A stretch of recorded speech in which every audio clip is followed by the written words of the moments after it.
नमस्कार मंडळी, कशा आहेत सगळे? मस्त ना? मस्तच राहा. घरामध्ये भरपूर फ्रूट आणले जाते, परंतु सर्व फ्रूट आपलं खाल्लं जात नाही. आता ऑरेंज वगैरे ॲपल बाकीचे फ्रूट संपले गेले, पण चिक्कू माझे तसेच राहिले होते. त्यामुळे 4-5 चिक्कू मी येते स्वच्छ पाण्याने धुवून साल काढून घेतलेली आहे. बिया आणि साल एका साईडला काढायची आहे. चिक्कू मिल्कशेक बनवणे अगदी सोपे आहे. जर घरचे चिकू असेल आणि ऑर्गॅनिक पद्धतीने जर तुम्ही पिकवले असेल तर साल काढायचीही जरूरत नाही. सालीसकट तुम्ही याचा ज्यूस बनवू शकता. फक्त बिया साईडला काढून घ्यायच्या आहे. सध्या चिक्कूचा सीझन आहे. सिजनेबल फ्रूट आपण खाल्लेच पाहिजे. चिक्कू हे आपल्या आरोग्यासाठी खूप फायदेशीर आहे.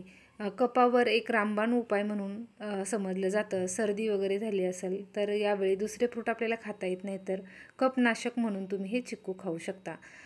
साल काढलेले चिक्कूच्या ज्या गाफा आहेत त्या सर्व आपण मिक्सरच्या भांड्यामध्ये टाकून घेतलेले आहे. आणि आपल्या आवडीनुसार इथे आपल्याला ड्रायफ्रूट्स टाकायचे आहे. ड्रायफ्रूट्स नाही टाकले तरी चालेल. आपण इथे बदाम आणि अक्रोड हे ड्रायफ्रूट्स टाकून घेतलेले आहे आणि थोडेसे अर्धा कप दूध यामध्ये टाकून घेतलेले आहे. हे मिक्सरला आपल्याला फिरून घ्यायचे आहे. छान बारीक फिरून झाल्यानंतर त्यामध्ये पुन्हा आपल्याला थोडेसे दूध ओतून घ्यायचे आहे.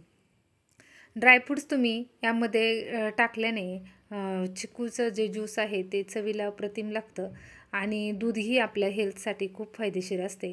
असे फक्त ड्रायफ्रूट्स, चिक्कू आणि दूध हे मिश्रण आपल्याला मिक्सरमधून बारीक करून घ्यायचे आहे. आणि हे एकदम मस्त असा आपला घट्ट चिक्कू मिल्कशेक येथे तयार झालेला आहे.